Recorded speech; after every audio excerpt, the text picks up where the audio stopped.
Hey everybody, coming at you from the park here in beautiful East Tennessee.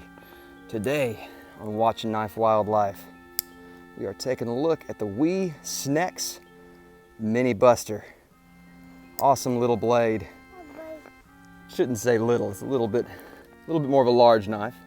And the watch today is the Titanium Maratac GMT. Let's get into it.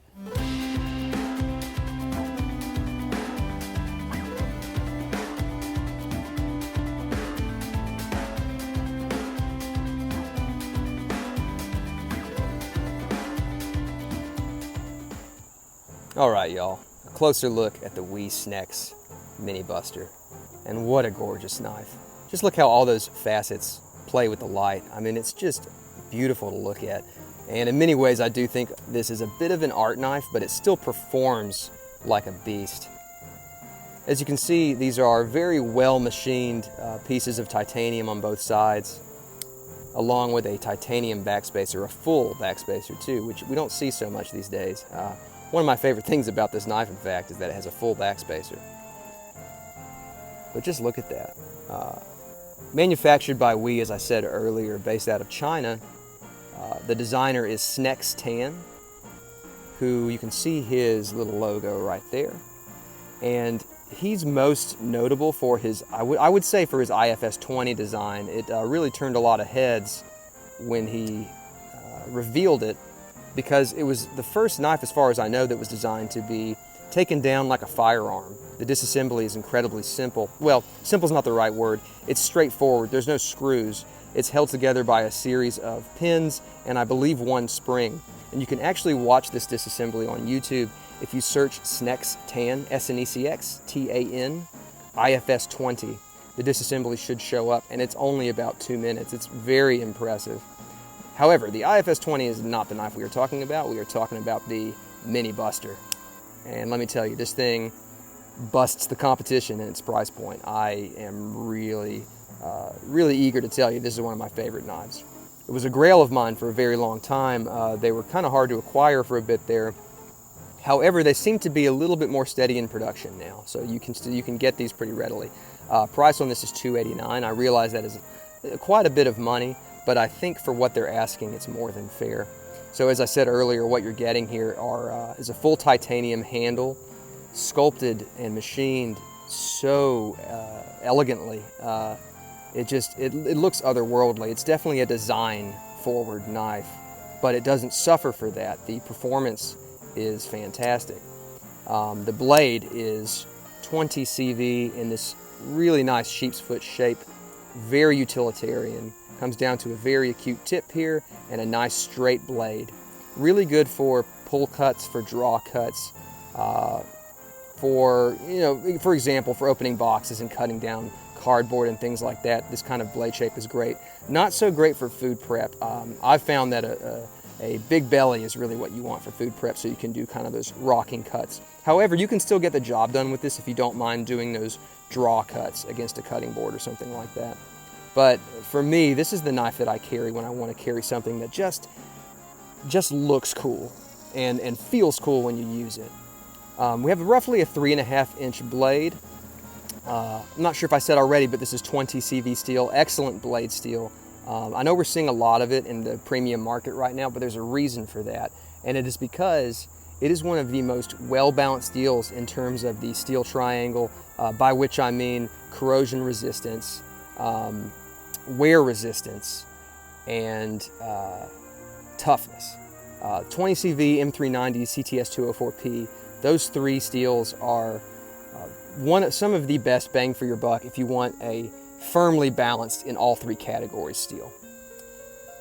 Blade thickness is 1/8 of an inch, and as you can see here, it's got some nice swedging going on up top. We have a little divot here. I think, I don't know if that's more of a design thing or what, but my thumb rests on it pretty readily. But in my opinion, it is a bit more of a design feature. Little bit of jimping here. It's not something you're really going to notice too much. So again, less so for functionality, a little bit more for appearance, I think. This is not a fingered choil as far as I can tell. It's a little bit too short, but it does work great as a sharpening choil.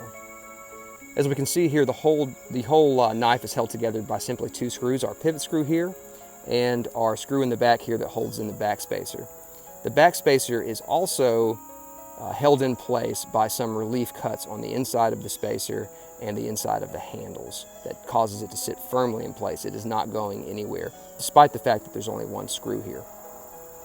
Really beautiful design. Handles are about 4 5/8 long, and the thickness is about 1/2 inch, a little bit more than that. But as we can see here, it just fits so ergonomically into the hand. And you might not think that it would because of all of the angles and machining that you see on the handle, but that's one of the things that impressed me the most, is that despite all that, it feels so good in the hand. Now granted, it's not going to feel like a contoured handle like you might see on a Spyderco Shaman or a Cold Steel 8010 or something like that, but it's still very impressive. I really love the ergonomics on it. And when you look at the profile, it makes sense because really all you have here is a single finger groove followed by this long swoop for the rest of your fingers.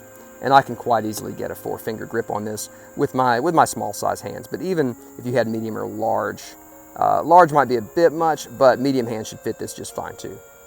As you'll see here, we also have a lanyard hole in the back here. One of my least favorite parts of the knife, I find that putting a lanyard hole on the back of the spine, and I say this as someone that uses lanyards. I know most people don't, but it's the most ineffective place to put a lanyard, because what tends to happen is, as this sits in your pocket, your lanyard just kind of hangs off to the side, and it looks pretty stupid, if you want my opinion. So I don't even use a lanyard on this knife, and I don't have a problem with where they put it. I think it still works fine for the design, but I think there could have been a better position for that potentially. As you can see here, other than all the machining cues and the angles, we do have a portal right there in the center. You can see right through there, and there's also a portal on the back spacer right here. Just a beautiful knife. Another feature I like a lot is the cutouts right here for your finger to land when you fire the flipper tab. We'll see the flipper tab goes right there, and when we hit that, your index finger lands comfortably on this cutout section right there. Our lock system is, of course, a frame lock. You can see the lock bar right here, featuring a very cool detent system. He calls it the, I believe, the hybrid pin detent system. So what makes this different from a traditional detent on a lock bar is that instead of the ball being on the end of the lock bar, sitting inside the blade before you fire the knife, the detent pin, as it is here, let's see if I can get a good angle on it. Y'all can see it right there, just barely. You see that little dome sitting above this top section of the blade, that little bowl down in there, and you can see that's where your detent is. And so the advantage to this is that you can actually reach in there and clean that detent pin much more easily than you could clean a traditional detent, which is usually hidden behind the blade right here on this part of the lock bar. So nice little feature. The action is a bit different because of it. It is a great action, don't get me wrong. It is it's one of my favorite actions. It's a little bit slower, but it's so silky smooth. So that's a full fire there, kind of a preloaded fire too, if that makes sense. So it is a little bit slower compared to some flashier knives, but not flashier, I should say, but compared to some faster knives that are more well known for their action, such as pretty much anything by Riot has that kind of an immediate detent. This doesn't feel the same, but I still really like it, especially on closing. It is just so smooth, just silky smooth. Not a free dropper for me. I mean, it does drop at first, but it doesn't just swing all the way down. However, I've never been really particularly interested in free dropping knives. I find that I am just as happy to close them with my hand than to let them swing shut. But you can swing this shut pretty easily, so don't have to push it closed if you don't want to. Really great action. You can also pinch it open with one hand here using your index, I'm sorry, not your middle finger and your thumb. You can watch me do that one more time like this, and then I just push it open the rest of the way with my thumb. And you can catch your thumb on the swedge right there. It works great. So kind of a couple cool ways to deploy this thing. So let's have one more look at all the very fine machining details that we have here. Just beautiful. You can see some wear from where I've carried this. I do carry this knife quite a bit, and I'm not afraid to wear it in. I know I'm never going to sell this knife, so I carry the heck out of it. But yeah, just gorgeous. One thing I did want to point out as well is the different finishing that we have on the backspacer. Just a nice little touch. So the backspacer has a brushed finish, while the rest of the knife is kind of a matte finish. The blade uses WE's Vapor Blast, I think is what they call this finish. Not quite a sand blast, not quite a bead blast. In some ways it reminds me of a very faint stone wash, but it's definitely its own thing. I do like it. So that's a Vapor Blast finish on that blade. But yeah, just excellent. And now we'll have a look at how the pocket clip rides in the pocket. So as y'all can see here, the pocket ride for this is fairly shallow. Honestly, for me, it's my favorite position to have a knife in. I don't really care for overly deep knives. I like to be able to get my hands on it and get it out of the pocket. And you can readily do that with this position of carry. And in my opinion, this is going to be one of those subjective things, but I don't know. That's pretty cool looking design just sitting in your pocket. And I feel like it's one of those things that people will be more interested in rather than feel threatened by, you know, if you're around those kind of people that don't feel comfortable around knives. It definitely looks more like something cool, you know, something, you know, tooly, you know what I mean, rather than a weapon or something like that that people will get afraid of. Slides in and out quite easily too. That milled pocket clip works great. It's not super tight, but it does retain very well on the lip of your pocket. So I would be fairly confident to say that even if you were flipped upside down, you were hanging from a tree or something, this knife's not going to go falling out of your pocket. And lastly, I did want to show the packaging that comes with this blade. Get a really awesome WE knife, what do you want to call this thing? A zipper pouch. And what we get inside, let's fold this open here. I have another knife in here, what is that? That is a Ferrum Forge Stinger. Another knife made by WE. Anyway, aside from that, so you have two pockets here on either side. We've got some warranty information and an awesome little polishing cloth here.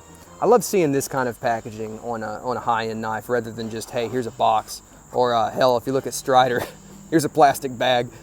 So WE does good here. I think you get a lot for your money from the package to the final product.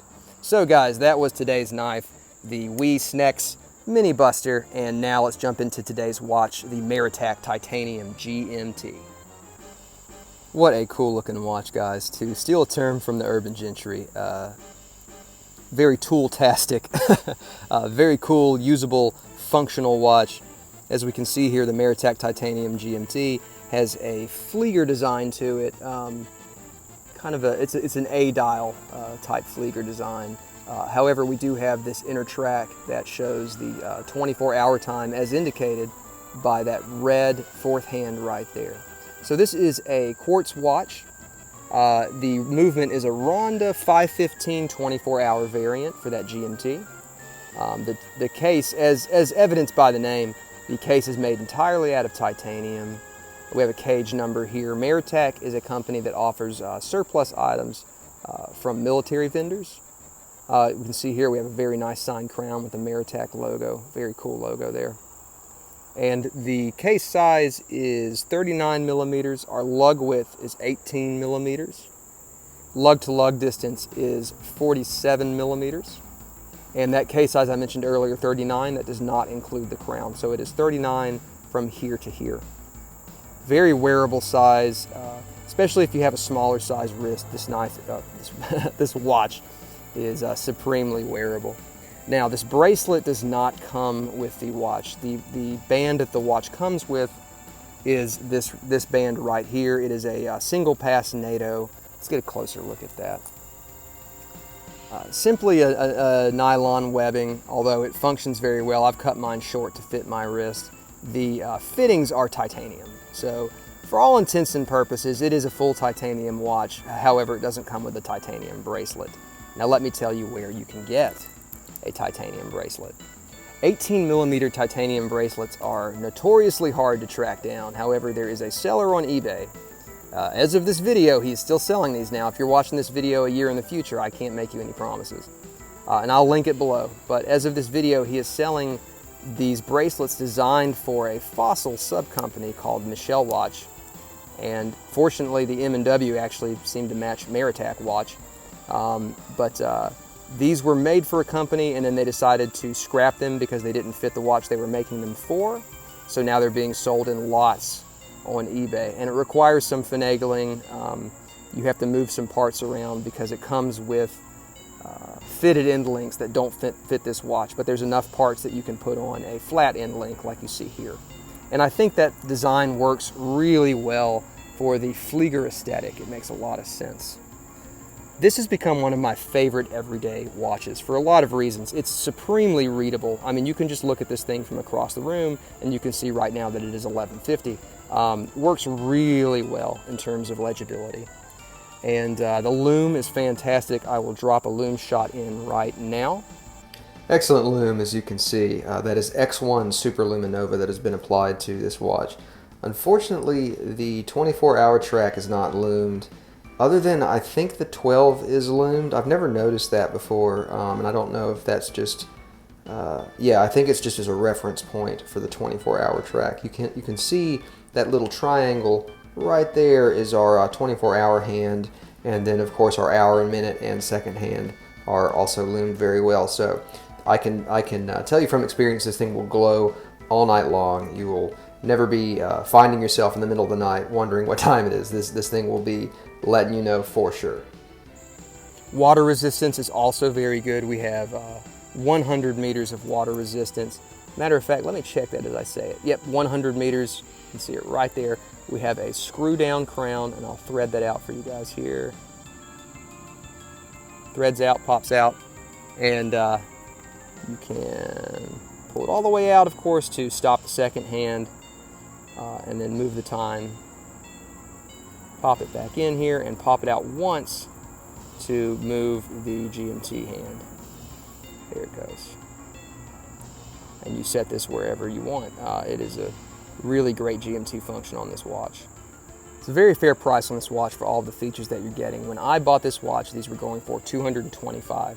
Now, unfortunately, they're currently out of stock, but if you go to Maratac's website, that is countycomm.gov, countycomm.gov.